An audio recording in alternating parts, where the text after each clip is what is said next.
Olá pessoal, tudo bem com vocês? Eu sou a Camila Savoy, do canal Solucionando Direito. E hoje, 8 de março de 2023, Dia Internacional da Mulher. Eu quero aqui trazer dois casos de sucesso que nós, mulheres, conseguimos solucionar para outras mulheres. Eu quero muito que vocês acompanhem esses relatos, que são relatos de força, de empoderamento, de voz e de lugar de fala e de lugar aonde a gente está. É sobre isso o vídeo de hoje. O primeiro caso que eu vou relatar aqui para vocês é típico de uma supremacia masculina dominante. É aquela violência psicológica que é sofrida diariamente e que ela custa a ir embora, a mulher custa a entender que ela está passando, que ela está sofrendo por isso e que ela pode se libertar dessa dominação nefasta. E nesse caso em específico, é uma mulher relativamente jovem, com 2 filhos pequenos, na casa de 10 anos, 10, 12 anos, as crianças, da capital paulista, e separada há pouco mais de 1 ano, já com divórcio, e uma cláusula do divórcio diz respeito ao seguinte: limitação de proibição dessa cliente se ausentar do território do estado de São Paulo. Ela não podia sair, do estado não, da cidade de São Paulo, ela não podia sair da cidade de São Paulo até que esses filhos completassem 18 anos.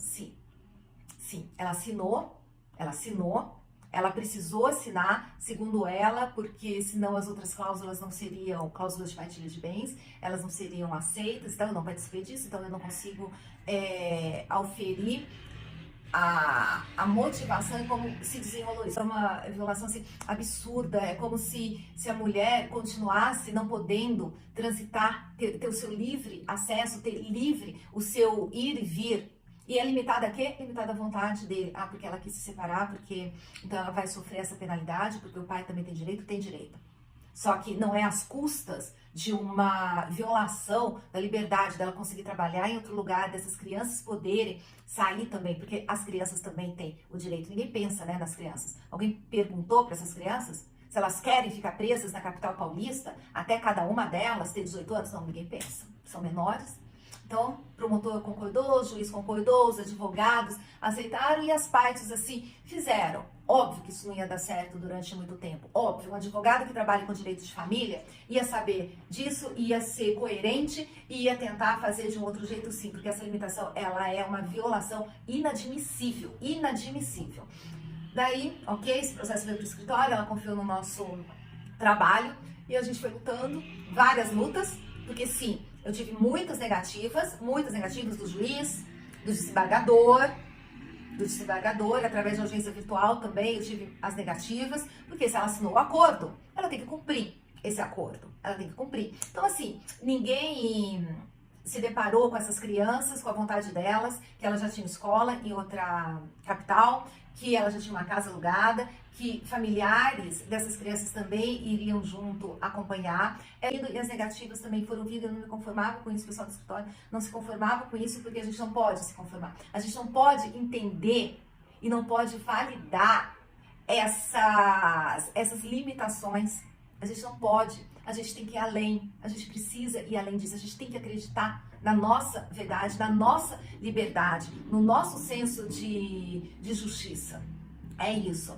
E daí sim, eu orientei ela, eu disse para ela, conforme os fatos narrados, aonde ela deveria ir, aonde ela conseguiria medidas protetivas, sim, porque era caso de medida protetiva, era caso de denúncia das atitudes desse pai para o conselho tutelar. Óbvio que era isso que devia ter sido feito lá atrás, e não foi. E daí foi feito, e daí a gente continuou batendo as portas do judiciário, a gente continuou pedindo, a gente continuou explicando e mostrando também as dificuldades que essas crianças e essa mãe estavam enfrentando.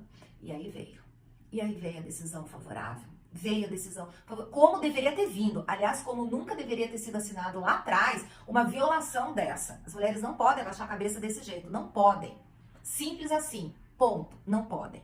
E aí veio a liberação e eu tô gravando esse vídeo, além de ser no Dia da Mulher, é o dia que ela chegou até a outra capital do Brasil, ela está no Brasil, mas ela está numa outra capital, amparada legalmente, tudo formalizado, com o amparo do judiciário. Então é isso. O que eu tenho para falar para vocês sobre esse ocorrido é: não desistam, não abaixem a cabeça. Uma coisa muito importante. E nós, advogadas, a gente precisa, além de entender do direito, que isso é básico, isso é padrão, isso é o que eu sempre falo, precisa enfrentar essas situações e colocar ao nosso lado as nossas clientes. Elas precisam caminhar com a gente, elas precisam se sentirem seguras com a gente. Demorou 2 meses. 2 meses até vir essa decisão favorável para ela. Os alimentos foram pagos, a cliente viajou, ela não baixou a cabeça. Então é isso. As mulheres precisam ter voz e precisam também de outras mulheres com voz para conseguir, de certa forma, fazer valer o direito delas. E outro caso que eu vou contar para vocês sabidamente, lógico, resguardando, né, o sigilo, porque todos esses casos de família que são protegidos, né, por segredo, sim, para não expor as pessoas, se bem que os agressores, né, ao meu ver, eles devem ser expostos, as pessoas têm que saber que são agressores para não fazerem outras vítimas. É muito errado o nome das vítimas, né, ser divulgado no jornal, né, é o nome do agressor que tem que ser divulgado, é dele que a gente tem que se proteger. Então, sim, nesse caso aqui que também teve uma ótima solução, uma interferência rápida de algumas pessoas da equipe do meu escritório. Assim que a gente soube que chegou o relato de uma violência doméstica que estava acontecendo naquele momento, a questão é de amparo. É isso. Você não deve perguntar para a vítima o motivo, o que aconteceu, quem que é você, quem que é ele, o porquê que fez isso. Não tem porquê. Não tem porquê. Porque nada justifica uma violência doméstica, sendo ela física ou psicológica. Nada justifica. Não tem motivo que autorize acontecer uma violência doméstica. Então, motivo? Não tem motivo. Não tem motivo. É isso. Quem sofre uma violência doméstica precisa ser amparada. Ela não precisa ficar relatando o que aconteceu. Você tem que perguntar para a vítima qual ajuda você precisa. Eu vou te buscar, eu vou te levar numa delegacia, fazer um corpo de delito, tá machucada? É pro hospital que tem que ir. Porque sim, homens matam. E mulheres morrem na mão de homens agressores. Fiquem bem cientes disso. Tenham medo, se previnam. Protejam aquelas que reclamam de violências. Não as julguem, porque a última coisa que elas precisam nesse momento é de julgamento. O porquê, o motivo, isso não importa. Importa você acolher. Porque se uma mulher reclama de uma violência, a obrigação nossa é defendê-la. E acabou a história. Não tem uma vírgula. Não tem uma vírgula. E foi desse jeito que a nossa equipe do escritório se mobilizou no final de semana e a gente conseguiu, cada uma fazendo uma coisa aí, foram 3 que se movimentaram para que a gente conseguisse levar essa vítima para uma delegacia, para registrar o boletim de ocorrência.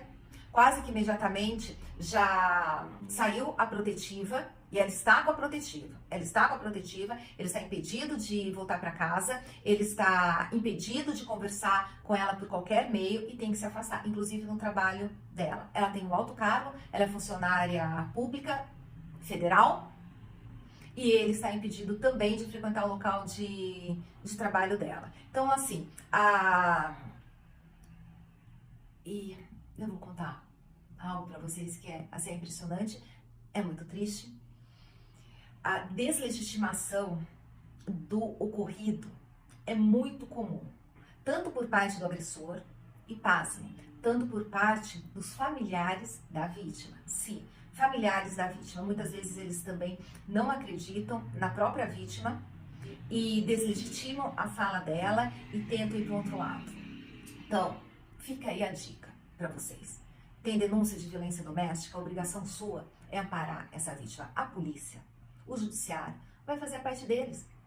A nossa parte é só amparar. É só amparar. Eles vão investigar, eles vão decretar penas, se o caso, eles vão arquivar o processo, se necessário. É isso. Não cabe a gente. Bom? Então fica aí essa dica, fica aí esses 2 casos de mulheres empoderadas, de mulheres que, independente da classe social e do status social e do valor que elas recebem e da grandiosidade do trabalho delas perante a sociedade como um todo, elas estão aparecendo, elas estão surgindo e não estão mais se escondendo. Porque a violência doméstica, ela sempre aconteceu. Só que as vítimas não tinham cara, não tinham rosto, não tinham nome. É isso. Então, a partir do momento que essas mulheres, elas colocam a cara delas, elas vão até uma delegacia e elas falam, sim, eu sofri uma violência doméstica. Elas contam, elas mostram as marcas, geralmente é no pescoço, geralmente é por esganadura, uma chave de braço, porque o homem fisicamente ele é muito mais forte, ele tem uma força física absurda, então geralmente essa parte da mulher, ela fica toda marcada. É triste, mas é a realidade. Enquanto a gente não encarar essa realidade de frente, as mulheres vão acabar morrendo. Então é sobre isso. É sobre mulheres terem voz, é sobre mulheres falarem e é sobre elas legitimarem as falas delas, tá bom? Fica aí essa solução que foi dada nos dois casos. É triste, mas é necessário falar a respeito, é necessário que as pessoas ouçam. Vou contar rapidamente também outro caso que aconteceu no final de semana, não vou entrar em detalhes porque todos esses casos eles são protegidos pelo sigilo, mas sem nenhuma identificação aqui, só para vocês ficarem cientes de que a violência doméstica, ela bate sim as portas de pessoas que a gente nunca imagina que a gente nunca imagina que pode acontecer, e acontece, e que ela tá aí. Ela tá aí disseminada, ela tá aí institucionalizada, né? Parece que abriram as portas aí e decretaram que sim, que pode, mas não pode, não pode. A gente tem mecanismos para coibir isso, a gente precisa também que essas mulheres tenham voz e a gente precisa amparar elas no momento em que isso acontece. E quando isso acontece, não cabe a ninguém julgar, não cabe a ninguém querer entender o que aconteceu. O fato é, a mulher apanhou, a mulher sofreu uma violência doméstica, ela deve ser amparada. Acabou. Não tem pergunta a ser feita. Não tem um porquê, não tem motivo. A única pergunta é, você vai querer ir para a delegacia? Vamos para a delegacia? Você precisa de ajuda? Você quer que eu vá te buscar? É isso. É isso que a mulher que sofre uma violência doméstica precisa ouvir. Você está machucada? É isso. E se você não é inscrito no canal ainda, inscreva, ative as notificações, deixe seu like, deixe seu comentário, escreva pra gente que outros vídeos você quer, sobre o que você quer que a gente fale, compartilhe as experiências e se conecte. E a gente compartilha conhecimento, a gente compartilha o que a gente consegue no dia a dia e as nossas lutas diárias.